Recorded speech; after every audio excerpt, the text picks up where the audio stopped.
ನಮಸ್ತೆ ವೀಕ್ಷಕರೇ, ಮತ್ತೊಮ್ಮೆ ನಿಮ್ಮೆಲ್ಲರಿಗೂ ನಮ್ಮ ಹೊಂಗಿರಣ ಯೂಟ್ಯೂಬ್ ಚಾನೆಲ್ಗೆ ಆತ್ಮೀಯ ಸ್ವಾಗತ.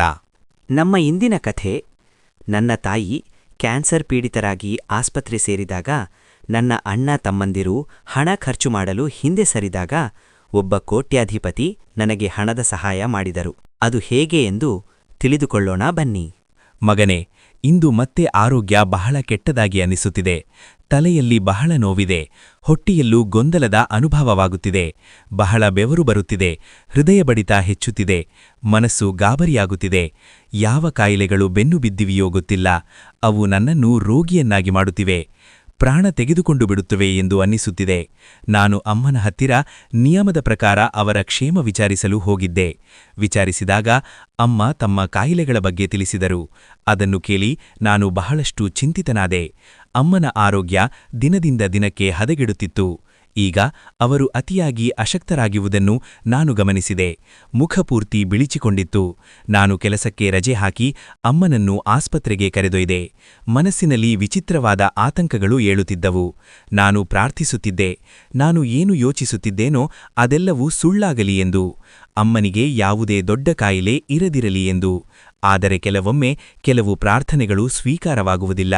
ನನ್ನ ಪ್ರಾರ್ಥನೆಗಳು ಸ್ವೀಕಾರವಾಗಲಿಲ್ಲ. ಡಾಕ್ಟರ್ ವಿವಿಧ ಟೆಸ್ಟ್ ಮಾಡಿಸಿದ್ದರು. ಅದಕ್ಕಾಗಿ ಸಾಕಷ್ಟು ಹಣ ವ್ಯಯವಾಗಿತ್ತು. ಆದರೆ ನನಗೆ ಒಂದು ಬಾರಿ ಸತ್ಯ ತಿಳಿದುಕೊಂಡು ಸಮಾಧಾನವಾಗಬೇಕು ಎಂದಿತ್ತು. ಆದರೆ ಟೆಸ್ಟ್ ರಿಪೋರ್ಟ್ ಬಂದಾಗ ಸಮಾಧಾನವಾಗುವ ಬದಲಾಗಿ ನನ್ನ ಆತಂಕಗಳು ಇನ್ನೂ ಹೆಚ್ಚಾದವು. ನಾನು ಬಹಳ ಚಿಂತಿತನಾದೆ. ಈಗ ಏನು ಮಾಡಲಿ ಎಂದು ಅರ್ಥವಾಗುತ್ತಿರಲಿಲ್ಲ. ಅಮ್ಮನಿಗೆ ಬ್ಲಡ್ ಕ್ಯಾನ್ಸರ್ ಇತ್ತು. ಅದು ದಿನದಿಂದ ದಿನಕ್ಕೆ ಹೆಚ್ಚಾಗುತ್ತಿತ್ತು. ಅದು ಸೆಕೆಂಡ್ ಲಾಸ್ಟ್ ಸ್ಟೇಜ್ನಲ್ಲಿತ್ತು. ಹಾಗೂ ಡಾಕ್ಟರ್ಸ್ ಅಮ್ಮನನ್ನು ಆಸ್ಪತ್ರೆಗೆ ದಾಖಲಿಸಲು ಹೇಳಿದರು. ಡಾಕ್ಟರ್ ಹೇಳಿದರು, ಅಮ್ಮನ ಕಾಯಿಲೆ ಈಗ ವಾಸಿಯಾಗಲು ಸಾಧ್ಯವಿಲ್ಲ. ಅಮ್ಮನ ಬಳಿ ಬಹಳ ಕಡಿಮೆ ಸಮಯವಿದೆ ಎಂದು. ಆದರೆ ಇವರನ್ನ ಆಸ್ಪತ್ರೆಗೆ ದಾಖಲಿಸಿದರೆ ಇವರ ನೋವನ್ನು ಸ್ವಲ್ಪ ಕಡಿಮೆ ಮಾಡಬಹುದು. ಇಲ್ಲದಿದ್ದರೆ ಸಮಯ ಕಳೆದಂತೆ ಇವರ ನೋವು ಹೆಚ್ಚಾಗುತ್ತಾ ಹೋಗುತ್ತದೆ ಎಂದರು. ಡಾಕ್ಟರ್ ಮಾತನ್ನು ಕೇಳಿ ನನ್ನ ಕಣ್ಣುಗಳು ಒದ್ದೆಯಾದವು. ನಡುಗುವ ಕೈಗಳಿಂದ ನಾನು ಮರಳಿ ರಿಪೋರ್ಟ್ ಹಿಡಿದೆ, ಔಷಧಿಯ ಚೀಟಿ ಹಿಡಿದೆ ಹಾಗೂ ಅಮ್ಮನನ್ನು ಕರೆದುಕೊಂಡು ಮನೆಗೆ ಬಂದೆ. ಮನೆಗೆ ಬಂದ ನಂತರ ನಾನು ನನ್ನ ಅಣ್ಣ ತಮ್ಮಂದಿರನ್ನು ಸೇರಿಸಿ ತಾಯಿಯ ಸ್ಥಿತಿಯ ಬಗ್ಗೆ ತಿಳಿಸಿದೆ. ಅಮ್ಮ ನಮ್ಮ ಜೊತೆ ಬಹಳ ಕಡಿಮೆ ಸಮಯದ ಅತಿಥಿ ಎಂದು, ಎಷ್ಟು ಸಾಧ್ಯವೋ ಅಷ್ಟು ಇವರ ಸೇವೆ ಮಾಡೋಣ ಎಂದೆ. ಡಾಕ್ಟರ್ ಹೇಳಿದ್ದಾರೆ, ಈ ಕಾಯಿಲೆಯಿಂದ ಅಮ್ಮ ಬಹಳ ನೋವು ಅನುಭವಿಸಬೇಕಾಗುತ್ತದೆ. ಅದಕ್ಕೆ ಇವರನ್ನ ಆಸ್ಪತ್ರೆಗೆ ದಾಖಲಿಸುವುದು ಅವಶ್ಯಕ ಹಾಗೂ ಚಿಕಿತ್ಸೆಗೆ ಸಾಕಷ್ಟು ಖರ್ಚು ಬರುತ್ತದೆ ಎಂದೆ. ನನ್ನ ಅಣ್ಣ ತಮ್ಮಂದಿರ ಮುಖಗಳು ಅಮ್ಮನ ಕಾಯಿಲೆಯ ಬಗ್ಗೆ ಕೇಳುತ್ತಿದ್ದಂತೆ ಸ್ವಲ್ಪ ಚಿಂತಿತವಾಗಿದ್ದವು. ಈಗ ಪೂರ್ಣವಾಗಿ ಭಾವರಹಿತವಾಗಿ ಕಾಣಲಾರಂಭಿಸಿದವು. ಪ್ರತಿಯೊಬ್ಬರೂ ತಮ್ಮ ತಮ್ಮ ನೆಪಗಳನ್ನು ಹೇಳಲಾರಂಭಿಸಿದರು. ದೊಡ್ಡಣ್ಣ ಹೇಳಿದ, ನನ್ನ ಕುಟುಂಬ ಬಹಳ ದೊಡ್ಡದಿದೆ. ಮನೆಯ ಖರ್ಚುಗಳೇ ಬಹಳ ಕಷ್ಟದಿಂದ ನಡೆಯುತ್ತಿವೆ. ನನ್ನ ಹೆಂಡತಿಯ ತವರಿನವರು ಕೂಡ ಅಂತಹ ಶ್ರೀಮಂತರೇನಲ್ಲ. ಅವರು ಏನು ಸಹಾಯ ಮಾಡಲು ಸಾಧ್ಯವಿಲ್ಲ. ನಾನು ನನ್ನ ಮನೆಯ ಖರ್ಚನ್ನೇ ಹೇಗೆ ನಿಭಾಯಿಸುತ್ತಿದ್ದೇನೋ ಗೊತ್ತಿಲ್ಲ. ಹೀಗಿರುವಾಗ ಅಮ್ಮನ ಕಾಯಿಲೆಗೆ ಹಣ ಎಲ್ಲಿಂದ ತರಲಿ? ನನ್ನ ಹತ್ತಿರ ಏನೂ ಇಲ್ಲ ಎಂದ. ದೊಡ್ಡಣ್ಣನ ಮಾತಿಗೆ ನಾನು ನಿರಾಸನಾದೆ. ಅವರು ನಿಜವಾಗಲೂ ಸತ್ಯ ಹೇಳುತ್ತಿದ್ದರು. ಅವರಿಗೆ 4 ಜನ ಮಕ್ಕಳಿದ್ದರು. ಅತ್ತೆ ಮನೆಯವರು ಕೂಡ ಬಹಳ ಬಡವರಾಗಿದ್ದರು. ಮಕ್ಕಳು ಬೆಳೆಯುತ್ತಿದ್ದರು. ಯಾರೂ ಇನ್ನೂ ಕೆಲಸಕ್ಕೆ ಸೇರಿರಲಿಲ್ಲ. ಅಣ್ಣ ಒಬ್ಬನೇ ಸಂಪಾದಿಸುವವನಾಗಿದ್ದ. ಅವನ ಪರಿಸ್ಥಿತಿ ಬಹಳ ಕಷ್ಟದ್ದಾಗಿತ್ತು. ನಾನು ತಮ್ಮನ ಕಡೆ ನೋಡಿದೆ. ಅವನು ಸರ್ಕಾರಿ ಕೆಲಸ ಮಾಡುತ್ತಿದ್ದ ಹಾಗೂ ಅವನ ಹೆಂಡತಿ ಕೂಡ ಬಹಳ ಶ್ರೀಮಂತ ಕುಟುಂಬದವಳಾಗಿದ್ದಳು. ಪ್ರತಿ 4-6 ದಿನಕ್ಕೊಮ್ಮೆ ಅವಳ ಮನೆಗೆ ತವರಿನ ಕಡೆಯಿಂದ ಯಾವುದಾದರೊಂದು ಉಡುಗೊರೆ ಬರುತ್ತಿತ್ತು. ಖಂಡಿತ ನನ್ನ ತಮ್ಮನ ಹತ್ತಿರ ಬಹಳಷ್ಟು ಉಳಿತಾಯದ ಹಣವಿರುತ್ತದೆ. ಅದರಲ್ಲಿ ಸ್ವಲ್ಪ ಭಾಗವಂತೂ ಅವನು ಅಮ್ಮನ ಚಿಕಿತ್ಸೆಗಾಗಿ ನೀಡಿಯೇ ನೀಡುತ್ತಾನೆ. ಏಕೆಂದರೆ ಅಮ್ಮ ಕೂಡ ಬಹಳ ಪರಿಶ್ರಮಪಟ್ಟು ನಮ್ಮನ್ನು ಸಲಹಿ ಬೆಳೆಸಿದ್ದರು. ನನ್ನ ಹತ್ತಿರ ತಾಯಿಯ ಚಿಕಿತ್ಸೆಗಾಗಿ ಅಷ್ಟೊಂದು ಹಣವಿರಲಿಲ್ಲ. ಉಳಿತಾಯದ ಹಣವನ್ನು ನಾನು ಟೆಸ್ಟ್ಗಳಿಗಾಗಿ ಖರ್ಚು ಮಾಡಿದ್ದೆ. ಇದರ ನಂತರ ನಾನು ಯೋಚಿಸಿದ್ದೆ, ನನ್ನ ಹೆಂಡತಿಯ ಒಡವೆಗಳನ್ನು ಮಾರಿಬಿಡುತ್ತೇನೆ ಹಾಗೂ ಅಣ್ಣ ತಮ್ಮಂದಿರು ನೀಡಿದ ಹಣದ ಜೊತೆ ಸೇರಿಸಿ ತಾಯಿಯ ಚಿಕಿತ್ಸೆ ಪ್ರಾರಂಭಿಸುತ್ತೇನೆ ಎಂದು. ತಮ್ಮನ ಹತ್ತಿರ ಈ ಬಗ್ಗೆ ಮಾತನಾಡಿದಾಗ ಅವನು ಕೂಡ ತಕ್ಷಣ ಕೈಚೆಲ್ಲಿ ಹಾದ ಹಾಗೂ ಹೇಳಲಾರಂಭಿಸಿದ, ನನಗೆ 2 ಮಕ್ಕಳಿದ್ದಾರೆ. ಆದರೆ ನನ್ನ ಅತ್ತೆ ಮನೆಯವರು ಬಹಳ ಶ್ರೀಮಂತರಾಗಿದ್ದಾರೆ. ಹೀಗಾಗಿ ಅಲ್ಲಿನ ಮಟ್ಟಕ್ಕೆ ತಕ್ಕಂತೆ ನಾನು ಕೂಡ ಖರ್ಚು ಮಾಡಬೇಕಾಗುತ್ತದೆ. ನನ್ನ ಹೊರನೋಟಕ್ಕೆ ಕಾಣುವ ಈ ವೈಭವ ಒಳಗಿಂದ ಪೂರ್ಣವಾಗಿ ಟೊಲ್ಲಾಗಿದೆ. ನಾನು ಯಾವುದೇ ಸಹಾಯ ಮಾಡಲು ಸಾಧ್ಯವಿಲ್ಲ. ಹಾಗೆ ಅಮ್ಮನಿಗಾಗಿ ಪ್ರಾರ್ಥನೆ ಖಂಡಿತ ಮಾಡುತ್ತೇನೆ. ಅಮ್ಮ ಗುಣಮುಖರಾಗಲಿ ಎಂದು. ಅಮ್ಮನ ಹೆಸರಿನಲ್ಲಿ ದಾನಧರ್ಮ ಮಾಡುತ್ತಿರುತ್ತೇನೆ ಎಂದ. ತಮ್ಮನ ಈ ಅಸೂಕ್ಷ್ಮತೆಗೆ ನಾನು ದುಃಖದಿಂದ ಅವನ ಕಡೆ ನೋಡಿದೆ. ಆದರೆ ಅವನಿಗೆ ಏನನ್ನು ಹೇಳುವುದು ವ್ಯರ್ಥವಾಗಿತ್ತು. ಯಾವಾಗ ಇವರ ಹೃದಯದಲ್ಲೇ ಅಮ್ಮನಿಗಾಗಿ ಅರಿವಿರಲಿಲ್ಲವೋ ಆಗ ನಾನು ಬಲವಂತವಾಗಿ ತುಂಬಲು ಸಾಧ್ಯವಿರಲಿಲ್ಲವಲ್ಲವೇ. ಆದರೆ ನನಗೆ ಬಹಳ ದುಃಖವಾಗುತ್ತಿತ್ತು. ನಾವು ಚಿಕ್ಕವರಿದ್ದಾಗಲೇ ನನ್ನ ತಂದೆ ತೀರಿ ಹೋಗಿದ್ದರು. ಅಮ್ಮನಿಗೆ 2ನೇ ಮದುವೆ ಮಾಡಿಕೊಳ್ಳಲು ಸಂಬಂಧಿಕರು ಬಹಳ ಒತ್ತಾಯಿಸಿದ್ದರು. ಆದರೆ ಅಮ್ಮ ನಮಗಾಗಿ 2ನೇ ಮದುವೆಯಾಗಲಿಲ್ಲ. ಒಂದು ಸಣ್ಣ ಮನೆಯಲ್ಲಿ ನಮ್ಮ ಜೊತೆ ವಾಸವಿರಲಾರಂಭಿಸಿದರು. ಹಾಗೂ ಬಹಳ ಪರಿಶ್ರಮಪಟ್ಟು ನಮ್ಮ ಹೊಟ್ಟೆ ತುಂಬಿಸುತ್ತಿದ್ದರು. ಹೆಚ್ಚಾಗಿ ರಾತ್ರಿ ನನ್ನ ಕಣ್ಣು ತೆರೆದಾಗ ನನ್ನ ಅಮ್ಮ ಯಾವುದಾದರೊಂದು ಕೆಲಸದಲ್ಲಿ ಬ್ಯುಸಿಯಾಗಿದ್ದರು. ಕೆಲವೊಮ್ಮೆ ಅವರು ಕಸೂತಿ ಕೆಲಸ ಮಾಡುತ್ತಿದ್ದರೆ, ಇನ್ನೊಮ್ಮೆ ಬಟ್ಟೆ ಹೊಲಿಯುವ ಕೆಲಸ, ಕೆಲವೊಮ್ಮೆ ಅವರು ಮಣ್ಣಿನ ಪಾತ್ರೆಗಳನ್ನು ಮಾಡುತ್ತಿದ್ದರು. ಆ ಸಮಯದಲ್ಲಿ ಅಮ್ಮ ಇಷ್ಟೊಂದು ಪರಿಶ್ರಮ ಪಡುವುದನ್ನು ಕಂಡು ನಾನು ಎದ್ದು ಅಮ್ಮನ ಹತ್ತಿರ ಬರುತ್ತಿದ್ದೆ. ಆಗ ಅಮ್ಮ ಪ್ರೀತಿಯಿಂದ ನನ್ನ ತಲೆ ಸವರಿ ಹೇಳುತ್ತಿದ್ದರು, ಹೋಗಿ ಮಲಗಿಕೋ ಎಂದು. ಪ್ರತಿ ಅಣ್ಣ ತಮ್ಮಂದಿರ ಜೊತೆ ಅವರ ನಡವಳಿಕೆ ಹೀಗೆಯೇ ಇತ್ತು.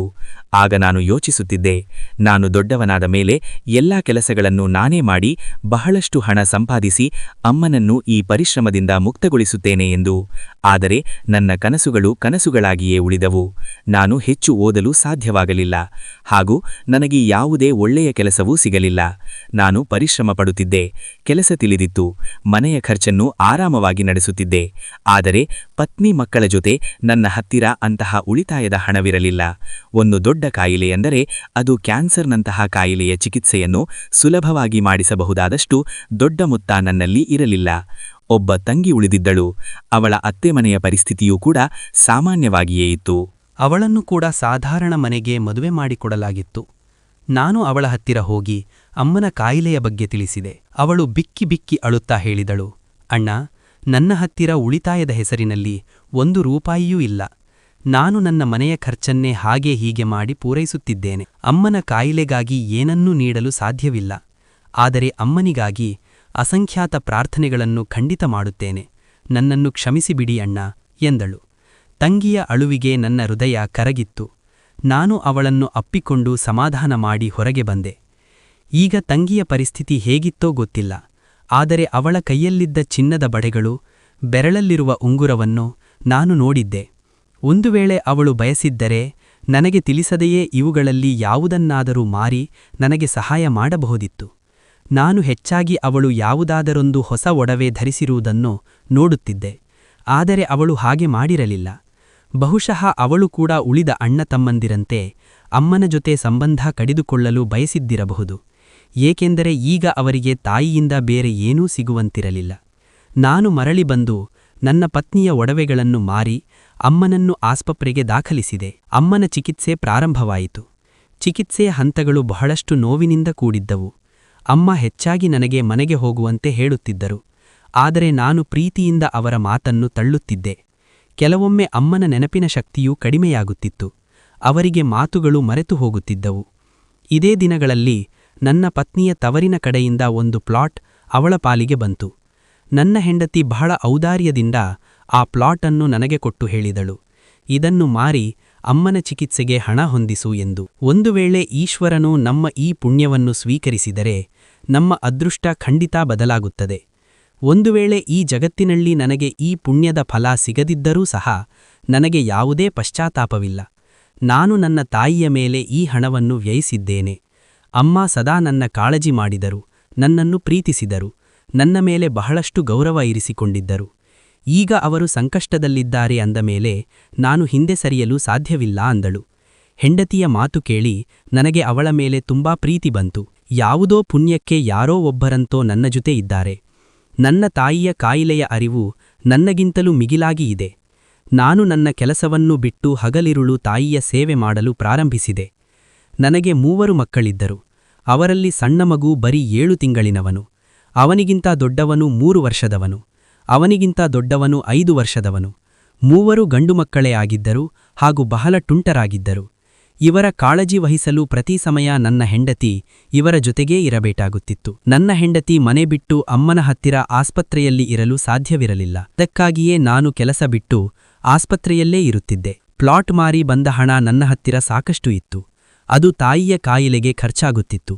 ಅದರ ಜೊತೆಗೆ ಮನೆಯ ಖರ್ಚು ಕೂಡ ನಡೆಯುತ್ತಿತ್ತು. ಇದೇ ದಿನಗಳಲ್ಲಿ ಸ್ವಚ್ಛತೆ ಕೆಲಸ ಮಾಡುವ ಒಬ್ಬ ವೃದ್ಧ ಅಲ್ಲಿಗೆ ಬಂದ. ಅಂದು ನಾನು ಅಮ್ಮನಿಗೆ ಊಟ ಮಾಡಿಸುತ್ತಿದ್ದೆ. ಆ ಮನುಷ್ಯನ ಸ್ಥಿತಿ ನೋಡಿದಾಗ ನನಗೆ ಅವರ ಮೇಲೆ ದಯೆ ಬಂತು. ಬಹುಶಃ ಅವರು ಕೂಡ ಅನಾರೋಗ್ಯದಿಂದ ಇದ್ದರು. ಜೊತೆಗೆ ಹಸಿದೂ ಇದ್ದರು. ಏಕೆಂದರೆ ಸ್ವಚ್ಛತೆ ಮಾಡುವಾಗ ಅವರ ಕೈಗಳು ನಡುಗುತ್ತಿದ್ದವು. ನಾನು ಅವರನ್ನು ಕೂಡ ಅಲ್ಲೇ ಪಕ್ಕದ ಬೆಂಚ್ ಮೇಲೆ ಕುಳ್ಳಿರಿಸಿದೆ. ಹಾಗೂ ಅವರಿಗೂ ಕೂಡ ನನ್ನ ಕೈಯಾರೆ ಊಟ ಮಾಡಿಸಿದೆ. ನಾನು ಈ ಕೆಲಸ ಕೇವಲ ಮಾನವೀಯತೆಯ ದೃಷ್ಟಿಯಿಂದ ಮಾತ್ರ ಮಾಡಿದ್ದೆ. ನಾನು ನನ್ನ ತಂದೆಯನ್ನು ನೋಡಿರಲಿಲ್ಲ, ಅವರ ಸೇವೆಯನ್ನೂ ಮಾಡಿರಲಿಲ್ಲ. ಆದರೆ ಈ ವೃದ್ಧ ಮನುಷ್ಯನಲ್ಲಿ ನನಗೆ ನನ್ನ ತಂದೆಯೇ ಕಂಡಿದ್ದರು. ಆದ್ದರಿಂದ ಇವರ ನೋವನ್ನು ಕೂಡ ನಾನು ಅನುಭವಿಸಿದ್ದೆ. ಆಮೇಲೆ ಇದು ಆಗಾಗ್ಗೆ ನಡೆಯಲಾರಂಭಿಸಿತು. ನಾನು ತಾಯಿಯ ಜೊತೆಗೆ ಆ ವೃದ್ಧ ಮನುಷ್ಯನಿಗೂ ಕೂಡ ಊಟ ಮಾಡಿಸುತ್ತಿದ್ದೆ. ಅಮ್ಮನನ್ನು ಇಲ್ಲಿ ದಾಖಲಿಸಿ ಹಲವು ತಿಂಗಳುಗಳಾಗಿದ್ದವು. ಕಾಯಿಲೆ ದೀರ್ಘದಿಂದ ಇನ್ನೂ ದೀರ್ಘವಾಗುತ್ತಾ ಹೋಗುತ್ತಿತ್ತು. ತಾಯಿಯ ಸ್ಥಿತಿ ಸುಧಾರಿಸುತ್ತಿರಲಿಲ್ಲ. ಹಾಗೂ ಡಾಕ್ಟರ್ ಮನೆಗೆ ಹೋಗಲು ಅನುಮತಿ ನೀಡುತ್ತಿರಲಿಲ್ಲ. ತಾಯಿಯ ಕಾಯಿಲೆ ಇನ್ನೂ ಉಲ್ಬಣವಾಯಿತು. ಅವರ ಸ್ಥಿತಿ ಬಹಳ ಹದಗೆಟ್ಟು ಹಾಗೂ ಇನ್ನೂ ಕೆಲವು ತಿಂಗಳುಗಳವರೆಗೆ ಹೋಯಿತು.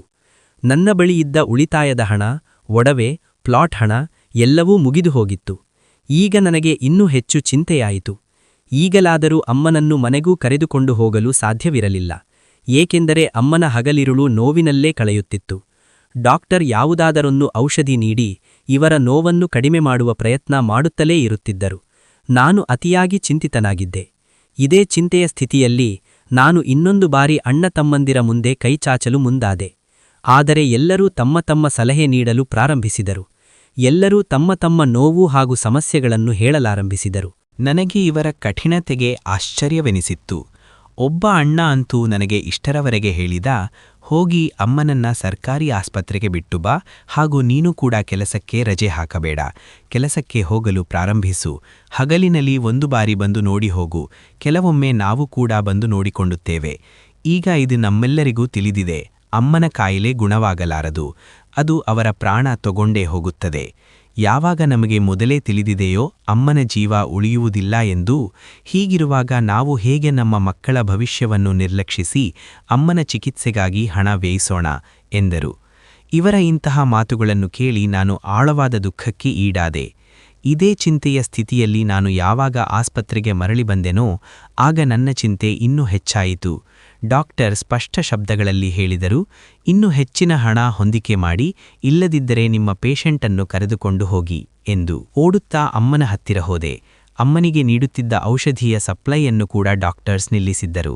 ಏಕೆಂದರೆ ನಾನು ಇನ್ನೂ ಹೆಚ್ಚಿನ ಹಣ ಕಟ್ಟಿರಲಿಲ್ಲ.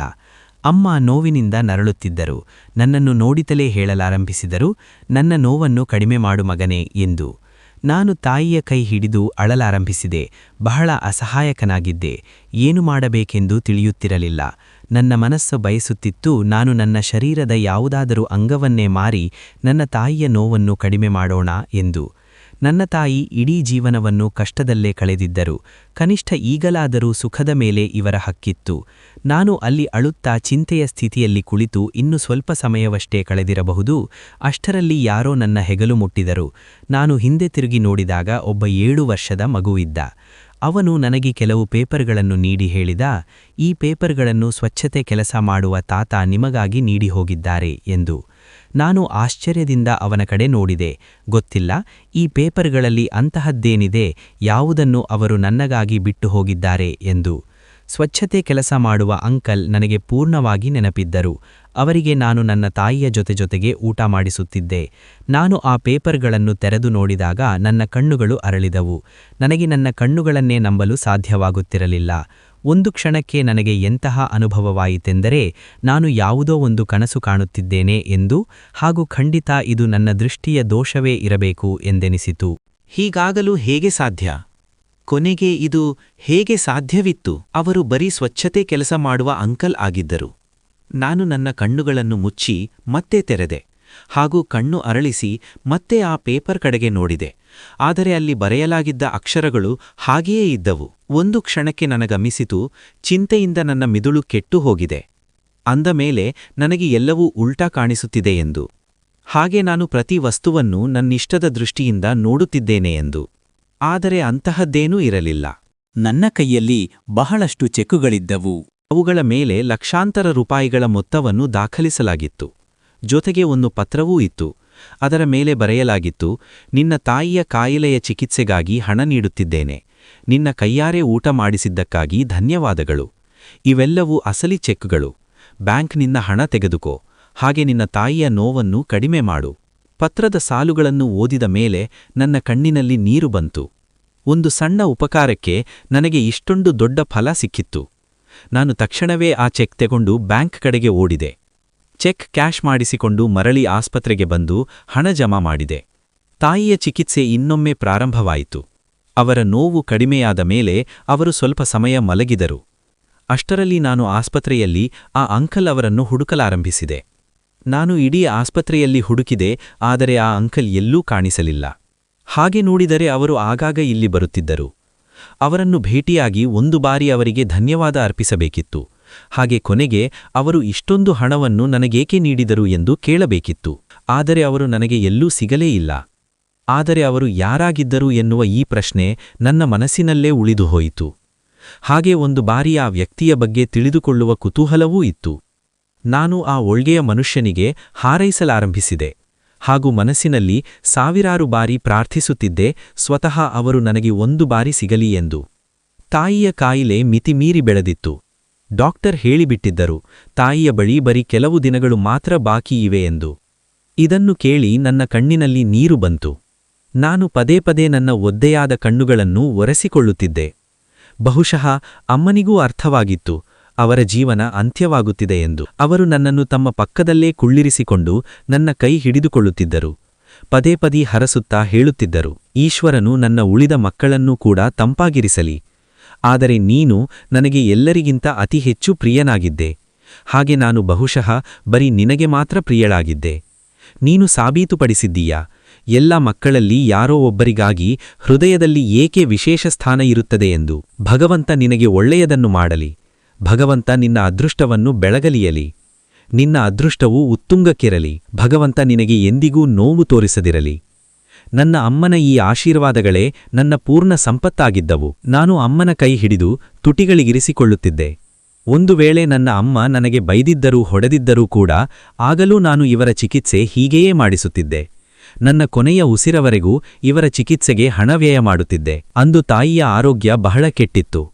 ಅವರಿಗೆ ಕ್ರಿಟಿಕಲ್ ಕಂಡೀಷನ್ನ ವಾರ್ಡ್ಗೆ ಶಿಫ್ಟ್ ಮಾಡಲಾಗಿತ್ತು. ನಾನು ಕಣ್ಣಿನಲ್ಲಿ ನೀರು ತುಂಬಿಕೊಂಡು ಮನಸ್ಸಿನಲ್ಲೇ ಅವರ ಆರೋಗ್ಯಕ್ಕಾಗಿ ಪ್ರಾರ್ಥನೆ ಮಾಡುತ್ತಿದ್ದೆ. ಅಷ್ಟರಲ್ಲಿ ಯಾರೋ ನನ್ನ ಹೆಗಲ ಮೇಲೆ ಕೈ ಇರಿಸಿದರು.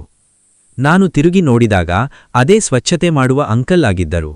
ಆದರೆ ಆ ಸಮಯದಲ್ಲಿ ಅವರ ರೂಪ ಸ್ವಲ್ಪ ಭಿನ್ನವಾಗಿತ್ತು. ಅವರು ಒಳ್ಳೆಯ ಬಟ್ಟೆಗಳಲ್ಲಿದ್ದರು. ಕೂದಲು ನೀಟಾಗಿ ಬಾಚಿಕೊಳ್ಳಲಾಗಿತ್ತು. ಮುಖದಿಂದ ಆಯಾಸ ಹಾಗೂ ಬಡತನದ ಎಲ್ಲಾ ಗುರುತುಗಳು ಮಾಯವಾಗಿದ್ದವು. ನಾನು ಅವರಿಗೆ ಅಮ್ಮನ ಆರೋಗ್ಯದ ಬಗ್ಗೆ ತಿಳಿಸಿ ಅವರಿಗೆ ಪ್ರಾರ್ಥನೆ ಮಾಡಲು ಹೇಳಿದೆ. ಅವರು ನನಗೆ ಬಹಳಷ್ಟು ಧೈರ್ಯ ನೀಡಿದರು. ಅಮ್ಮ ಈ ನೋವನ್ನು ಸಹಿಸಲು ಸಾಧ್ಯವಾಗಲಿಲ್ಲ. ಜೀವನದ ಯುದ್ಧದಲ್ಲಿ ಸೋತು ಹೋದರು. ಈ ಸಮಯ ನನಗೆ ಬಹಳ ಸಂಕಷ್ಟದ್ದಾಗಿತ್ತು. ನಾನು ಯಾವುದೇ ಅಣ್ಣ ತಮ್ಮಂದಿರಗಾಗಲಿ ಅಥವಾ ತಂಗಿಗಾಗಲಿ ಮಾಹಿತಿ ನೀಡಲಿಲ್ಲ. ಸದ್ದಿಲ್ಲದೆ ತಾಯಿಯ ಪಾರ್ಥಿವ ಶರೀರವನ್ನು ಮನೆಗೆ ತಂದು ಅವರ ಅಂತ್ಯ ಸಂಸ್ಕಾರ ಮಾಡಿದೆ. ಯಾವ ಅಣ್ಣ ತಮ್ಮಂದಿರು ಕಾಯಿಲೆಯಲ್ಲಿ ನನ್ನ ತಾಯಿಯನ್ನು ವಿಚಾರಿಸಲಿಲ್ಲವೋ ಅವರಿಗೆ ಚಿತೆಯ ಬಳಿ ಬರುವ ಹಕ್ಕು ಕೂಡ ಇರಲಿಲ್ಲ. ಆ ಅಂಕಲ್ ಪ್ರತಿದಿನವೂ ನನ್ನ ಹತ್ತಿರ ಬರುತ್ತಿದ್ದರು. ಒಂದು ದಿನ ನಾನು ಕೇಳಿಯೇ ಬಿಟ್ಟೆ, ಅಂಕಲ್, ನಿಮ್ಮ ಅಸಲಿ ಮುಖವಾಡ ಯಾವುದು ಎಂದು. ಅಂಕಲ್ ನಗುತ್ತಾ ಹೇಳಲಾರಂಭಿಸಿದರು, ನಾನು ಒಬ್ಬ ಕೋಟ್ಯಾಧಿಪತಿ ಮನುಷ್ಯ. ನನಗೆ ಮಕ್ಕಳಿಲ್ಲ. ನನ್ನ ಆಸ್ತಿಯ ವಾರಸುದಾರಮಾಗಿ ಮಾಡಲು ನನಗೆ ಯಾವುದಾದರೂ ಒಬ್ಬ ಸತ್ಯವಂತ, ಪ್ರಾಮಾಣಿಕ ಮನುಷ್ಯನ ಅಗತ್ಯವಿತ್ತು. ನನ್ನ ಹೆಸರಿನಲ್ಲಿ ದಾನಧರ್ಮವನ್ನೂ ಕೂಡ ನಾನು ಹೋದ ಮೇಲೆ ಮಾಡುತ್ತಿರಲಿ ಎಂದು. ನನ್ನ ಈ ಅತಿ ದೊಡ್ಡ ಸಂಪತ್ತಿನ ಅಸಲಿ ಹಕ್ಕುದಾರನಾಗಿಯೂ ಇರಲಿ ಎಂದು. ಅದಕ್ಕಾಗಿಯೇ ನಾನು ವಿವಿಧ ರೂಪಗಳಲ್ಲಿ ಅಲೆದಾಡುತ್ತಿದ್ದೆ. ಆದರೆ ಯಾವುದೇ ಒಬ್ಬ ಸತ್ಯವಂತ ಮನುಷ್ಯನೂ ಸಿಗಲಿಲ್ಲ. ಯಾವಾಗ ನಾನು ನಿನ್ನನ್ನು ನಿನ್ನ ತಾಯಿಯ ಸೇವೆ ಮಾಡುತ್ತಿರುವುದನ್ನು ನೋಡಿದೆನೋ ಆಗ ನನಗೆ ಅನಿಸಿತು, ನಿನ್ನಲ್ಲಿ ಏನೋ ವಿಶೇಷವಿದೆ ಎಂದು. ಅದಕ್ಕಾಗಿಯೇ ನಾನು ಅಲ್ಲಿ ಸ್ವಚ್ಛತೆ ಮಾಡುವವನ ರೂಪ ತೆಗೆದುಕೊಂಡು ಬಂದೆ. ಹತ್ತಿರದಿಂದ ನಿನ್ನ ವ್ಯಕ್ತಿತ್ವವನ್ನು ಪರೀಕ್ಷಿಸಲು ಪ್ರಾರಂಭಿಸಿದೆ.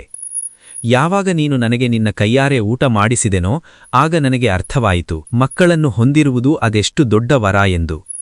ನಿನ್ನ ಕೈಯಾರೆ ಊಟ ತಿನ್ನುವಾಗ ನನಗೆ ಎಂತಹ ಅನುಭವವಾಯಿತು ಎಂದರೆ ನಾನು ನನ್ನ ಮಗನ ಕೈಯಿಂದಲೇ ಊಟ ಉಣ್ಣುತ್ತಿದ್ದೇನೆ ಎಂದು.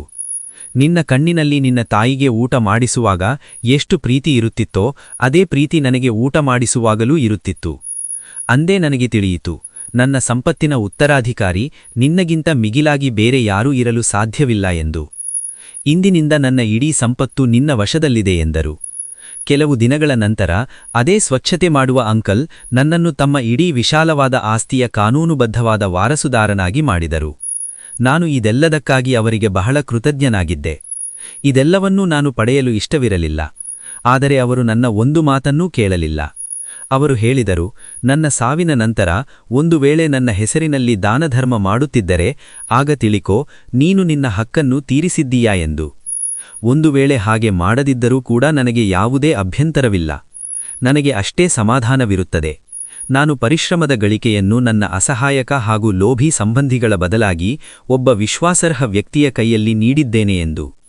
ಆ ಅಂಕಲ್ ಅವರ ಆಸ್ತಿ ನನಗೆ ಸಿಕ್ಕ ತಕ್ಷಣ ನನ್ನ ದಿನಗಳೇ ಬದಲಾದವು.